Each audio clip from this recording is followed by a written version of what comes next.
Kidney ମାନବ ଶରୀରର ସବୁଠାରୁ ମହତ୍ତ୍ୱପୂର୍ଣ୍ଣ ଅଙ୍ଗ ମଧ୍ୟରୁ ଗୋଟାଏ। କିଡନୀ ଆମ ଶରୀରରେ ଦୁଇ ପ୍ରକାର କାମ କରେ।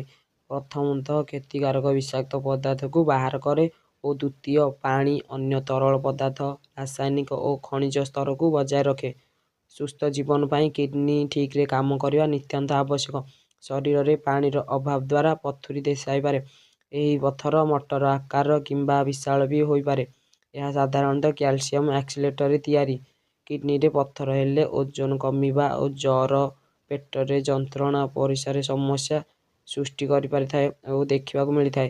ଆପଣଙ୍କ ପେଟରେ ଯଦି କିଡନୀରେ ପଥର ହୋଇଛି ତାହେଲେ ଘରୋଇ ଉପଚାର ଦ୍ୱାରା କିଭଳି ଭଲ କରିବା, ତ ଭିଡ଼ିଓଟିକୁ ଡିଲେ ନ କରି ଚାଲନ୍ତୁ ଅଧିକ କିଛି ଜାଣିବା। ଭିଡ଼ିଓଟିକୁ ଷ୍ଟାର୍ଟ କରିବା।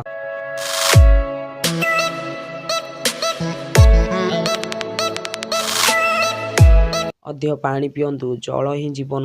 ଏହା ହାଇଡ୍ରେସନ୍ ଲେଭଲକୁ ବଜାୟ ରଖିବାରେ ସାହାଯ୍ୟ କରେ। ପାଣିରେ କିଡନୀକୁ ଖଣିଜ ପୋଷକ ତତ୍ତ୍ୱ ଶେଷ କରିବାରେ ସାହାଯ୍ୟ କରେ। ଶରୀରକୁ ଅନାବଶ୍ୟକ ବିଷାକ୍ତ ପଦାର୍ଥକୁ ବାହାର କରିବାରେ ସହାୟତା କରେ। ଏମିତି ଲୋକଙ୍କୁ ସାଧାରଣତଃ ଦିନକୁ 7 ରୁ 8 ଗ୍ଲାସ ପାଣି ପିଇବାକୁ ପରାମର୍ଶ ଦିଆଯାଏ। ଲେମ୍ବୁ ରସ ଓ ଅଲିଭ୍ ଅଏଲ୍ ଏହି କମ୍ବିନେସନ୍ ଆପଣଙ୍କ କିଡନୀରୁ ପଥରକୁ ବାହାର କରିବାରେ ବହୁତ ପ୍ରଭାବକାରୀ ଘରୋଇ ଉପାୟ। ଲେମ୍ବୁ ରସ କିଡନୀକୁ ପଥରକୁ ଭାଙ୍ଗିବାରେ ସାହାଯ୍ୟ କରେ, ସେଇଠି ଅଲିଭ୍ ଅଏଲ୍ ଲ୍ୟୁବ୍ରିକେଣ୍ଟ ଭଳି କାମ କରେ। ଡାଳିମ୍ବ ପୋଷକ ତତ୍ତ୍ୱରେ ଭରପୁର।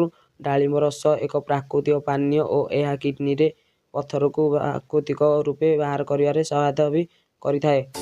ଯଦି ଆପଣଙ୍କୁ ଆମ ଭିଡ଼ିଓ ଭଲ ଲାଗିଛି, ଲାଇକ୍, କମେଣ୍ଟ, ସେୟାର କରନ୍ତୁ। ଯଦି ଚ୍ୟାନେଲକୁ ସବସ୍କ୍ରାଇବ୍ କରିନାହାନ୍ତି ନିଶ୍ଚୟ ଚ୍ୟାନେଲକୁ ସବସ୍କ୍ରାଇବ୍ କରନ୍ତୁ ଏମିତି ନୂଆ ନୂଆ ହେଲ୍ଥ ଟିପ୍ସ ପାଇବା ପାଇଁ।